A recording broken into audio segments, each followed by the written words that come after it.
Rice and peas, we all know it takes long. You gotta soak the peas overnight, crack the coconut, blend it, all of that. But some of us ain't got 3 to 5 working days to be doing that. So instead of rushing it and ending up with a dead rice and peas, I'm gonna show you my lazy way. It's still gonna taste banging, still got all the flavors. So let's go and make it. So we got basmati rice, red kidney beans, coconut milk, all-purpose seasoning, salt, scotch bonnet, some fresh thyme, 1 onion, some spring onion, some ginger, some green seasoning. Alright, so before I do absolutely anything, I'm gonna wash my rice, and you'll see straight away the water's looking all cloudy. That's just all the excess starch coming off it. So what I like to do is rinse it, drain it, and keep repeating that a few times, usually about 3 or 4 washes until the water starts running clear and you don't see that cloudy look anymore. You don't really want to rush this part either, because this is what makes the difference between that rice that is nice and fluffy and that rice that just clumps together and goes a bit sticky. You can already see now it's starting to clear up, and that's exactly what you're looking for before it goes anywhere near the pot. So right now I'm about to start the rice and peas. Start off by adding the peas to the pot. So I'm adding my beans in first, and yeah, I know some people are going to be mad saying I'm using tin beans. How can you use tin beans? But listen, this is where the lazy rice and peas comes in. We're not soaking anything overnight today.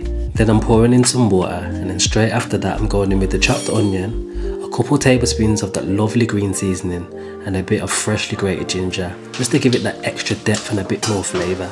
Now I'm going to go in with some vegetable seasoning or bouillon powder if you don't have that, a little bit of all-purpose seasoning, a little salt, and then I'm going to give everything a proper mix so all them flavours start combining together.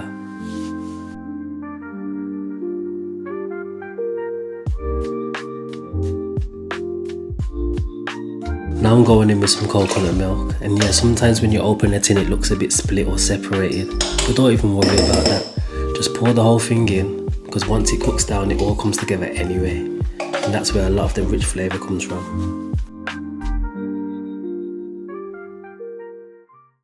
So just let that start cooking through and come up to a little bit of a bubble so everything can blend nicely. Once it's bubbling away, that's when I'm going to start adding in the thyme and a whole spring onion.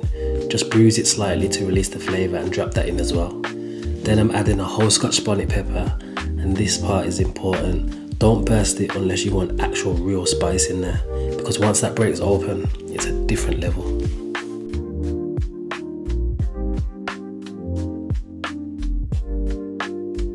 Now I'm adding the washed rice and giving everything a proper mix so the rice is evenly coated and sitting nicely in that liquid gold.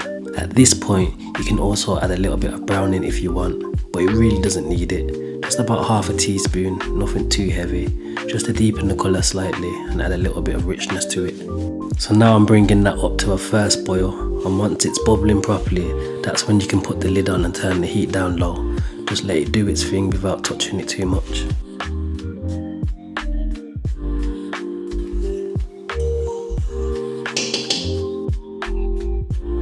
Now, I'm going to put it on a low heat, cover it.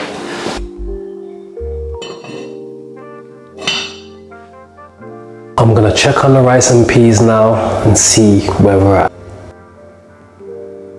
After about 15-20 minutes when you take the lid off, you should see everything starting to come together nicely.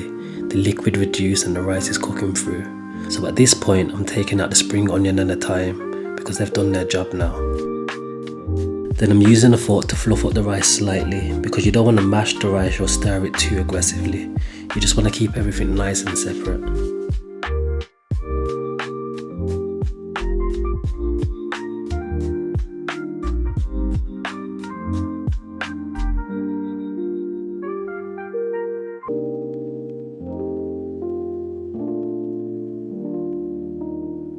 Put the lid back on and let it steam a bit more, then give it one more check, fluff it again with the fork, and then just let it sit off the heat for a few minutes so it finishes steaming properly and gets that perfect texture. If you're still here guys, make sure you subscribe and check out my Instagram at Montell Forbes. I've got loads of recipes on there, and if you want to see more long form videos like this, trust me, subscribe. So yeah, that's pretty much it. Rice and peas the lazy way. Normally you'd serve this with something like stewed chicken, jerk chicken, or even curry chicken if you prefer that.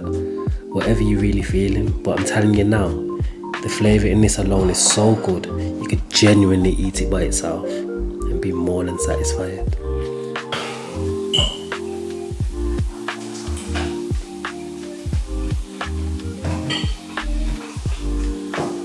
I can't even lie, that is absolutely banging. Make sure you give this a try, guys, trust me, you're not gonna regret it.